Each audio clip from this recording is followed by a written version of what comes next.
मेरा नाम सुधा है। मैंने अपनी ज़िंदगी में बहुत बड़ी गलती की है, जिसका फल तो मुझे मिलने ही वाला था।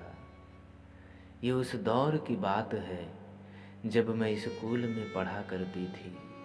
सब कुछ ठीक चल रहा था। मेरे परिवार में एक बड़ी बहन थी जिसका नाम अमृता था, और एक बड़ा भाई था जिसका नाम राजेश था, और मेरे माता पिता थे। सब बहुत खुश थे। घर में बड़ी बहन अमृता की शादी की बातचीत चल रही थी। एक दिन जब ये बात अमृता को पता चली तो उसने जाके साफ साफ सबको मना कर दिया। उसके बाद जब उससे मना करने की वजह पूछा जाता है तब वो बताती है कि वो किसी और से शादी करना चाहती है। इतना सुनते ही सब हैरान रह गए। जब घर वालों ने पूछा तब उसने बताया कि वो तो उससे 1 साल से मिलती जुलती थी। जैसे तैसे करके उसने सबको मनाया और शादी की बातचीत करने के लिए उस लड़के को दूसरे दिन ही बुला लिया। मेरी किस्मत फूटी थी जो उस दिन मैं घर पर नहीं थी। जब तक मैं लौट कर घर पर आती तब तक वह लड़का वहाँ से बातचीत करके जा चुका था। आखिर इसी को किस्मत कहते हैं। जब मैं घर पर पहुँची तो देखा कि सब लोग मेरी बहन के ऊपर चिल्ला रहे हैं। उसके बाद जब मैंने जानने की कोशिश की तो पता चला कि उस लड़के को लेकर सब लोग मेरी बहन के ऊपर चिल्ला रहे हैं। उस लड़के की अजीब तरह की बर्ताव करने की वजह से मेरे माता पिता को ये लगा कि वह एक नंबर का आवारा किस्म का लड़का है। मैंने भी सबकी बात ना सुनते हुए सिर्फ अपने बहन का ही सपोर्ट किया, क्योंकि मैं भी किसी लड़के से प्यार करती थी। मैंने सोचा आज अगर मैं अपनी बहन का सपोर्ट करूँगी तो कल वह मेरा सपोर्ट करेगी। मेरे अंदर लालच था जिसका नतीजा हम दोनों बहनों को भुगतना पड़ा। माँ बाप मजबूरी में आकर शादी करने के लिए राजी हो गए। घर में शादी की तैयारियां शुरू हो गई। ठीक 1 महीने बाद शादी का दिन रखा गया। उसके बाद जिससे मैं प्यार करती थी उससे ज़्यादा ही मिलना जुलना शुरू कर दिया।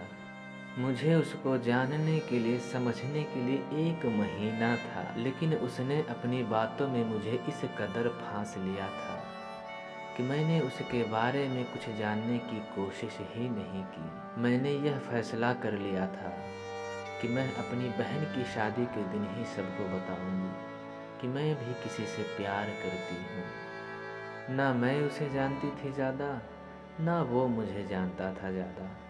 धीरे धीरे समय बीता और शादी का दिन आ ही गया। जिस दिन शादी था उस दिन पुरानी बातें भूलकर सब खुश थे। बस मेरा ही दिल पता नहीं क्यों बैठा जा रहा था। मुझे ऐसा लगता था कि कोई अनहोनी ना हो जाए इस खुशियों के माहौल में, क्योंकि मैंने भी आज ही सबको अपने प्यार के बारे में बताने का फैसला कर लिया था। सब लोग खुशियाँ मनाने में लगे हुए थे। मैं उसका इंतज़ार कर रही थी। उसके थोड़ी देर बाद बारात आ गई। अब सब लोग बारातियों का स्वागत करने में लग गए, लेकिन मेरा मन बिल्कुल उदास था। उसके बाद दूल्हे का स्वागत करने के लिए सबको बुलाया गया। मैं भी गई। सब बारी बारी करके दूल्हे का सेहरा उठाकर उसका चेहरा देख रहे थे, और जब मेरी बारी आई उसका चेहरा देखने का तो मैं उसके पास जाने लगी। उसके बाद जब सेहरा उठाया और उसका चेहरा मेरे सामने आया तो मुझे लगा कितनी सारी सच्चाइयाँ मेरे सामने आ गईं। उसके बाद मैंने मन ही मन कहा, जिसका इंतज़ार मैं इतनी देर से कर रही थी वह तो मेरे पास है। मेरी आँखों से आंसू रुक नहीं रहे थे और मेरी पलकें एकदम से ठहरी थी, वो झुक नहीं रहे थे।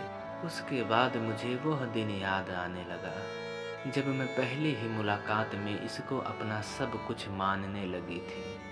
काश मैं उसे दिन जल्दी घर आ गई होती।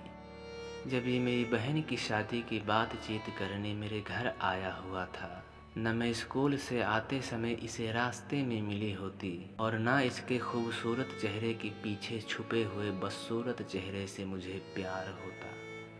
शर्मिंदगी की हद पार करके मैंने सारी बातें अपने माँ बाप को बताई और उसे वहाँ से जूते मार कर निकलवाया। सच में अगर माँ बाप की बात ना मानो तो आने वाला भविष्य कितना नरक बन जाएगा, इसका अंदाज़ा हम नहीं लगा सकते। दोस्तों, अगर कहानी पसंद आई हो तो सब्सक्राइब ज़रूर करिएगा। धन्यवाद।